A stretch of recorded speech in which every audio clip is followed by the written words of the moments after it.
Certaines blessures ne saignent pas. Elles ne laissent aucune trace visible.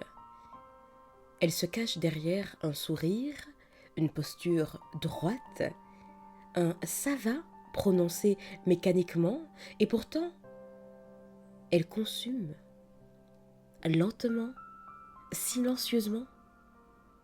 Vous savez, il y a ces femmes qu'on regarde en disant oh, comme elle est forte. Mais cette force, parfois, c'est juste la manière la plus élégante de tenir debout malgré la douleur qui, parfois, elle, est immense. Parlons aujourd'hui de ces blessures féminines invisibles, celles qu'on ne montre pas, qu'on n'ose pas nommer. Ces blessures qui ne viennent pas toujours d'un drame, parfois elles naissent dans le quotidien, une remarque blessante répétée, un manque de reconnaissance, un amour qu'on donne sans retour, une charge mentale qu'on porte seul. Et ces blessures s'impriment dans les gestes, dans la manière de tout vouloir contrôler, dans la peur de déranger, dans le besoin d'être ou de paraître parfaite. Et vous savez quoi? La perfection, c'est souvent la plus jolie des armures. Mais à force de la porter, on finit par oublier ce qu'on ressent en dessous. Derrière chaque blessure, il y a une croyance, un message qu'on a intégré comme étant notre réalité sans s'en rendre compte. Des messages comme je ne mérite pas mieux, si je montre ma douleur, je serai faible, je dois être forte pour être aimée. Et ces phrases ne sont pas vraies, elles ont été apprises. Et tout ce qui a été appris peut se désapprendre. La première étape, c'est de nommer. Mettre des mots, c'est déjà remettre du pouvoir dans vos mains. Alors, posez-vous cette question. Qu'est-ce que je ne m'autorise plus à ressentir? La réponse, même floue, même incomplète, sera votre point de départ. Et puis, votre corps sait, avant votre tête, avant votre mental, votre corps sait quand quelque chose n'est plus aligné. Ces douleurs dans le dos, ces insomnies, cette fatigue chronique, cette boule dans la gorge, dans le ventre. Souvent, ce ne sont pas des caprices physiques, ce sont des messages. Le corps parle quand la bouche se tait. Alors quand vous sentez un nœud, une tension, un trop-plein, arrêtez-vous. Respirez. Demandez-vous simplement de quoi ai-je besoin maintenant?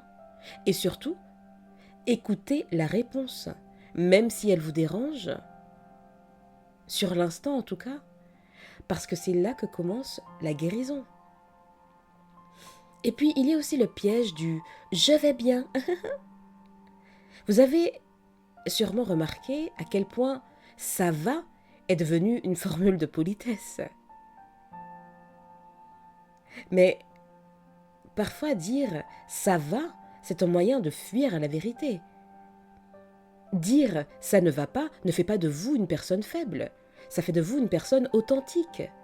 La société a tendance à valoriser l'endurance, pas la vulnérabilité, et pourtant, c'est dans la vulnérabilité qu'on se reconstruit.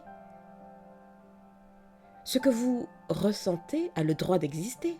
Vos larmes ont du sens, vos silences aussi.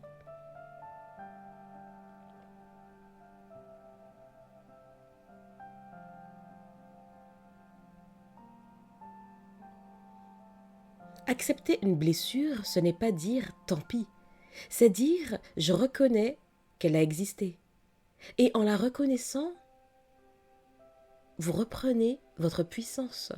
Guérir, ce n'est pas effacer, c'est intégrer. C'est intégrer. C'est apprendre à marcher avec, sans que la douleur dirige vos pas. Cher ami, vous n'avez rien à prouver, rien à cacher, rien à endurcir chez vous. Votre douceur n'est pas une faiblesse, votre sensibilité est une force, et vos blessures, même invisibles, racontent quelque chose, que vous avez aimé, donné, espéré. Et ça, c'est le plus beau signe de vie. Alors, aujourd'hui, au lieu de dire ça va, dites plutôt je me soigne, je me reconstruis, je me choisis. Et ça, c'est déjà une victoire. Je vous dis à bientôt et d'ici là, imposez-vous.